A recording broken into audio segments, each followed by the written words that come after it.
Во Македонија се продава парацетамол кој содржи опасен вирус. Ова накусо е веста која неодамна ја прошири на Facebook жена што се представи како нутриционист.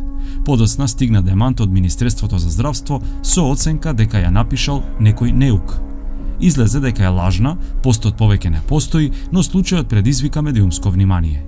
И покажа, по кој знае кој пат, дека не секоја информација треба да се земе здраво за готово. Станува збор за критичко размислување. Критичко размислување на содржините кои што ги добиваме преку различни извори на информации. Информациите не смееме слепо да веруваме во нив, туку мораме да ги проверуваме преку неколку извори на информации. Весна Никодиновска е експерт од Македонскиот институт за медиуми и укажува колку е важно граѓаните да ја развијат способноста да препознаат лага и манипулација од квалитетен новинарски производ. Затоа, според неа, најважно е медиумски писмениот граѓанин да се запраша прво кој ја креирал веста. Тоа може да биде новинар, може да биде граѓанин, блогер. Сите тие можат селективно, можат и субјективно, може да дадат свој субјективен приказ на информацијата или на веста. Па дури и новинарот во традиционалните медиуми може да има доза на субјективност во изборот на информациите што ќе влезат во веста. Натаму, вели, важно е да се знае кои техники се употребени за креирање на веста, како различни луѓе би можеле различно да ја разберат и конечно зошто одредена веста е испратена до публиката.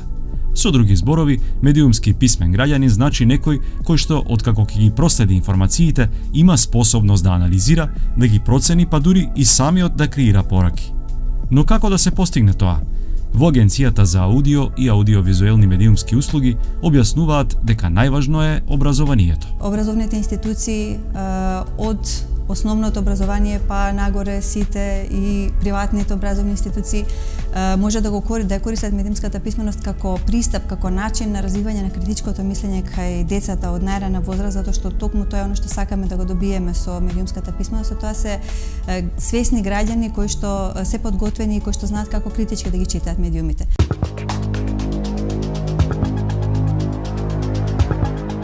Таква е практиката и во Германија. И тука лежи клучот за медиумски писмен граѓанин, вели Борис Георгиевски, уредникот на македонската редакција на Дојче Веле.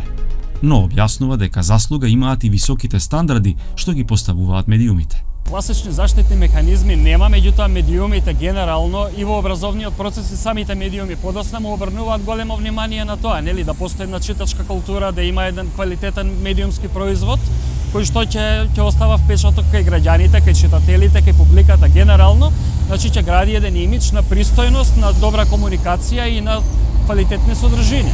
Значи апсолутно работи што недостасуваат на пример во Македонија.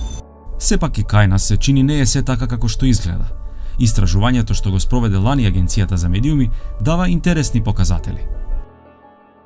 Граѓаните во Македонија се свесни дека различни медиуми за ист настан различно известуваат. Речеме некаде околу 62-3% беа свесни дека телевизиите за ист настан различно известуваат. Ист толков процент континуирано ги проверува информациите на повеќе од еден медиум. Или да речеме 74% прилика не веруваа никогаш само на еден извор. Она што следува, вели Камењарова, е ваквиот критички однос да се преточи во конкретно дејствување против негативните појави во општеството. Феноменот на лажни вести, поврзани со последните претседателски избори во Соединетите Американски држави, освен што ја стави Македонија во фокусот заради велешките креатори, покажа и дека медиумската писменост е предизвик на секаде низ светот.